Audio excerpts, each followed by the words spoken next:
حضرت عبداللہ بن حذافہ رضی اللہ تعالیٰ عنہ کا واقعہ۔ حکومت، دولت و شہزادی کو ٹھکرانے والے صحابی کی داستان۔ حافظ ابن کثیر اور حافظ ابن عساکر عبداللہ بن حذافہ رضی اللہ تعالیٰ عنہ کا واقعہ بیان کرتے ہیں کہ آپ کو رومی کافروں نے قید کر لیا اور اپنے بادشاہ کے پاس پہنچا دیا۔ بادشاہ نے آپ سے کہا کہ تم نصرانی بن جاؤ، میں تمہیں اپنے راج پاٹ میں شریک کر لیتا ہوں اور اپنی شہزادی کو تمہارے نکاح میں دے دیتا ہوں۔ عبداللہ بن حذافہ رضی اللہ تعالیٰ عنہ نے جواب دیا کہ یہ تو کیا، اگر تو اپنی بادشاہت مجھے دے دے اور تمام عرب کا راج بھی مجھے سونپ دے اور یہ چاہے کہ میں ایک آنکھ جھپکنے کے برابر بھی اپنے دین محمد صلی اللہ علیہ وسلم سے پھر جاؤں تو یہ بھی ناممکن ہے۔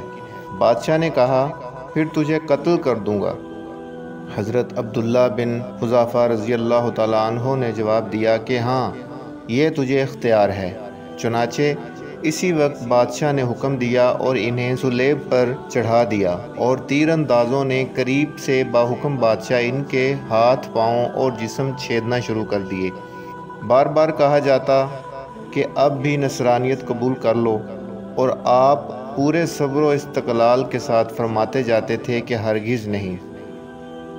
آخر بادشاہ نے حکم دیا کہ اسے سولی سے اتار لو اور پیتل کی بنی ہوئی دیگ خوب تپا کر آگ بنا کر لاؤ۔ چنانچہ وہ پیش ہوئی۔ بادشاہ نے ایک اور مسلمان قیدی کی جانب حکم دیا کہ اسے اس میں ڈال دو۔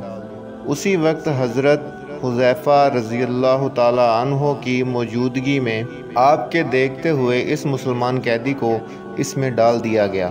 وہ مسکین صحابی اسی وقت چرمر ہو کر رہ گئے، گوشت پوست جل گیا اور ہڈیاں چپکنے لگیں۔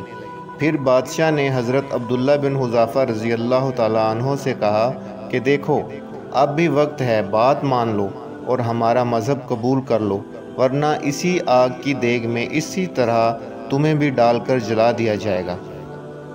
آپ نے پھر بھی اپنے ایمان و جوش سے کام لے کر فرمایا کہ ناممکن ہے کہ میں اللہ کے دین کو چھوڑ دوں۔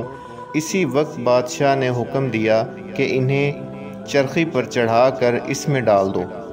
جب یہ آگ کی دیگ میں ڈالے جانے کے لیے چرخی پر اٹھائے گئے تو بادشاہ نے دیکھا کہ ان کی آنکھوں میں سے آنسو نکل رہے ہیں۔ اسی وقت اس بادشاہ نے حکم دیا کہ رک جائیں اور انہیں اپنے پاس بلایا، اس لیے کہ اب اسے امید بندھ گئی تھی کہ شاید اس عذاب کو دیکھ کر اس کے خیالات بدل گئے ہوں گے، میری مان لے گا اور میرے مذہب کو قبول کر کے میری دامادی میں آ کر میری سلطنت کا ساتھی بن جائے گا۔ لیکن بادشاہ کی یہ تمنا بے سود نکلی۔ حضرت عبداللہ رضی اللہ تعالیٰ عنہ نے فرمایا کہ میں صرف اس وجہ سے رویا تھا کہ آج ایک ہی جان ہے جسے اللہ کی راہ میں اس عذاب کے ساتھ قربان کر رہا ہوں۔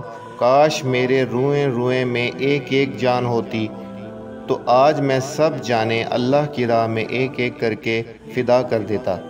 بعض روایات میں ہے کہ آپ کو قید خانہ میں رکھا اور کھانا پینا بند کر دیا۔ کئی دن کے بعد شراب اور خنزیر کا گوشت بھیجا، لیکن آپ نے اس بھوک پر بھی اس کی طرف توجہ تک نہ فرمائی۔ بادشاہ نے آپ کو بلاوا بھیجا اور اسے نہ کھانے کا سبب دریافت کیا تو آپ نے جواب دیا کہ اس حالت میں میرے لیے جائز تو ہو گیا ہے، لیکن میں تجھ جیسے دشمن کو اپنے بارے میں خوش ہونے کا موقع بھی نہیں دینا چاہتا۔ اب بادشاہ نے کہا کہ اچھا، تم میرے سر کا بوسہ لے لو تو میں تمہیں اور تمہارے ساتھ کے تمام قیدیوں کو رہا کر دیتا ہوں۔ آپ نے اسے قبول فرما لیا اور اس کے سر کا بوسہ لیا اور بادشاہ نے اپنا وعدہ پورا کیا، آپ کو اور آپ کے ساتھیوں کو چھوڑ دیا۔ جب حضرت عبداللہ بن حذافہ رضی اللہ تعالیٰ عنہ یہاں سے آزاد ہو کر حضرت عمر فاروق رضی اللہ تعالیٰ عنہ کے پاس پہنچے تو آپ نے انہیں بڑے ادب کے ساتھ منبر رسول صلی اللہ علیہ وسلم پر بٹھایا اور فرمایا کہ عبداللہ اپنا واقعہ ہمیں سنا۔ چنانچہ جب آپ نے شروع کیا تو خلیفہ مسلمین کی آنکھوں سے آنسو بہنے لگے۔ تو آپ نے فرمایا کہ ہر مسلمان پر حق ہے کہ عبداللہ بن حذافہ رضی اللہ تعالیٰ عنہ کی پیشانی چومے اور میں ابتدا کرتا ہوں۔ یہ فرما کر پہلے آپ نے ان کے سر کا بوسہ لیا اور پھر جمع سب مسلمانوں نے، رضی اللہ تعالیٰ عنہ ورضوا عنہ۔ مزید ایسی اسلامک ویڈیوز دیکھنے کے لیے ہمارے چینل اسلامک ورلڈ کو سبسکرائب کیجئے، بیل آئیکن کو دبا دیجئے، اور اگر ہماری ویڈیوز اچھی لگیں تو لائک اور شیئر کیجئے۔ ٹل نیکسٹ ویڈیو، اللہ حافظ۔